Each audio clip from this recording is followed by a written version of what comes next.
ergaan kiyya gaa narraa citee dhiifamaa akkasumattis gaa artistoota falmata kabbadaa artistoota torba guyyaa irraan tanaa qabanii achi buutee isaanii dhabamsiisanii jiru jechuudha. Bulchiinsa Itoophiyaadha. Isaan kana artistoota kana godhu artistootuma isaanii wajjin hojjetanidha. Kan isaan waldaa godhanii jaaran artistoota Oromoodha barbadeessuudhaaf. Kanaaf obboleeyyan keessan artistoota mootummatti bulchiinsa Itoophiyaatti irkachuudhaan ummata Oromootti roorrisu ilmaan Oromootti roorrisu kanarraa artistoonni kun yoo kan hin deebine taate seera Oromootiin hogganamtanii yoo kan hin deebine taate Oromoo kabajamaa nama isin godhee akka isin beekamtan isin godhee dhaabbii dhiiraa isin dhaabe haadha abbaa ofii namni hin dhiitu namni irra hin deemu waan ta'eef irra deemuun ammas abaarsa guddaa waan isiniif ta'eef artistoota kana reebsiftanii xiqqaa guddaa kan guddatus akka inni hin guddanne kan guddates akka inni qancaru wallaalummaa keessan yookaan soba ummata Oromoo irratti dagaagsuudhaaf gurmuu diinaa taatanii saba biraatii wajjin nyaaphaa wajjin artistoota Oromoo kabajamaa irratti kan hiisiftan yoo eenyu an abaluu kana jedhee dubbachuudhaaf baay'ee waan isin tuffadhuuf namoota kanaatis loser ka ta'an lazy emerged isa ta'an like waan hin gooneef ummata Oromootti cimsinee dubbachifna jechuudha keenya. Mootummaa ummata Oromoo heeraa fi seera sirna gadaa heeraa fi seera ittiin bulmaata ummata Oromoo kabajamaadha. Sabarraa dhalatan kabajanii artistoota kan akka manidhaa galchisiiftanitti hiiksisa. Isin artistoonni nyaaphaa wajjin diinni beekeetii miti artistoota kana kan hidhu. Isinumatu beeka. Diinni maalitti beeka? Isintu beeka. Isintu beekee hiisisa. Durraa isin waan godhaa turtani. Sirriitti isin beeka. Oromoon biyya keessa eenyumtiin isin beeka. Eenyu akka isin taatan. Artistoonni kun yakka tokko hin qaban. Obboleessa keessan ajaalus akkasitti balleessitanii nyaatan.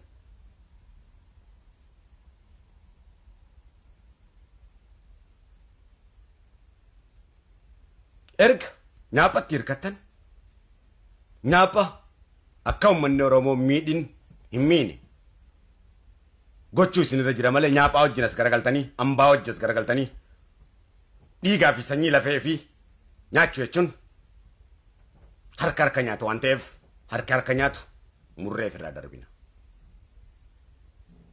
Ammas seera uummata Oromoo kabajnee artistoota irraa hin dhaabbannu isin artistoonni nyaaphaa wajjin taatan kun yoo kan diddan taate dhugaa dubbachuudhaaf haqa uummata Oromoo kabajamaa isinitti dubbachuudhaaf hayyame eenyuma waan hin gaafanneef dhugaa akka dubbannuuf rabbiitu hayyame waan ta'eef eenyuma uumaas waan hin sodaanne waan ta'eef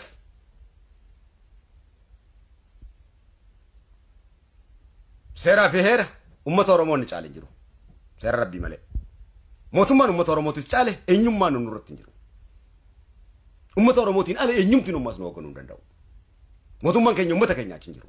Eenyuma Oromoo irratti hin buune. Kanaaf hin dhaabbannu yoo kan jettan taate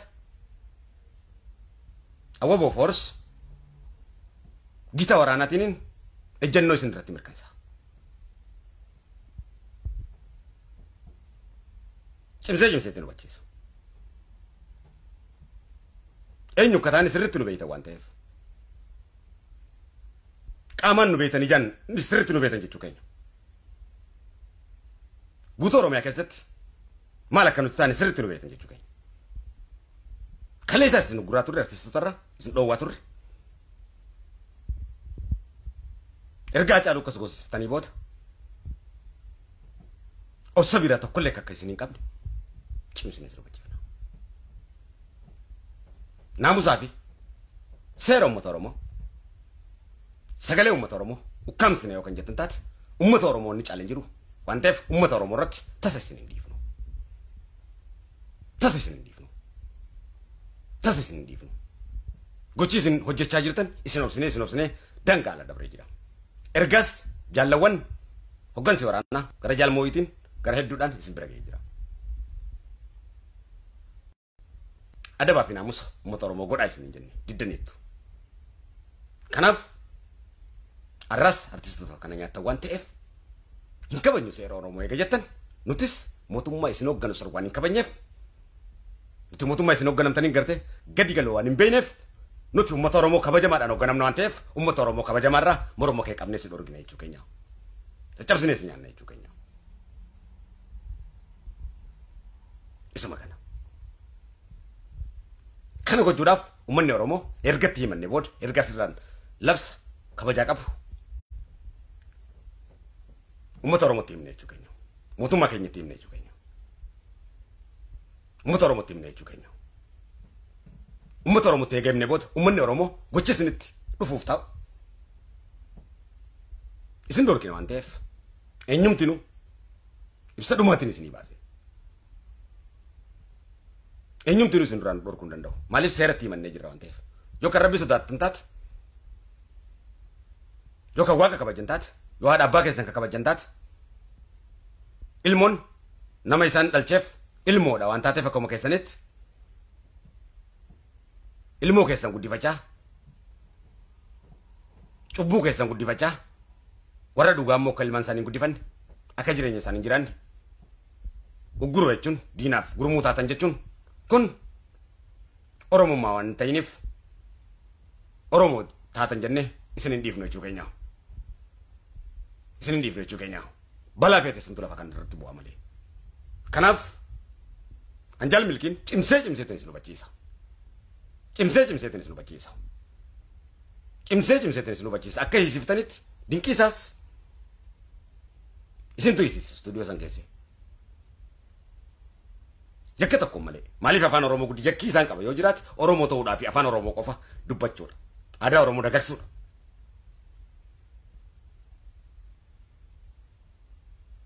No yakka biraa qabaatan yoo jettan lakkii yakka isaanii as baasa. Oromiyaa irratti artistoota nyaaphaa guddisaa artistoota kutaa lamaa guddisaa artistoota kabajamaa kutaa 11 guddaa lafarraa barbadeessine jechuun nyaaphaa hojii lafarraa barbadeessine jechuun afaan Oromoo barbadeessine jechuun waan ta'eef sagalee afaan Oromoo cufna jechuun waan ta'eef osoo isin sagalee afaan Oromoo cufin tubboo keessanis cufna waan kana ogga tubboo keessanis cufna jechuun keenya.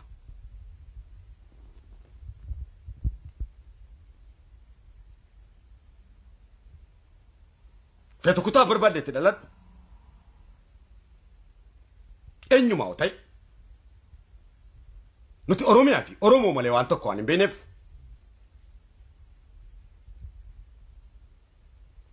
gocha itti jirtan kana maqaa boronticha kabajamaatiin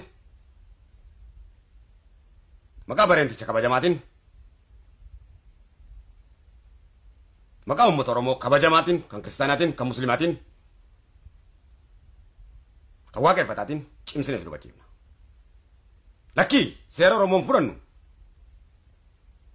hin dhugoomsinu mootummaa nyaaphaatii wajjin ambaa wajjin Oromaa wajjin isin barbadeessinaa yookaan jettanii qabsoo itti taate cimsinee gita waraanaatiin ejjennoo gurguddaa kan isin fudhanne adda keessan dhoyne lafa isin buufnuudha ta'a.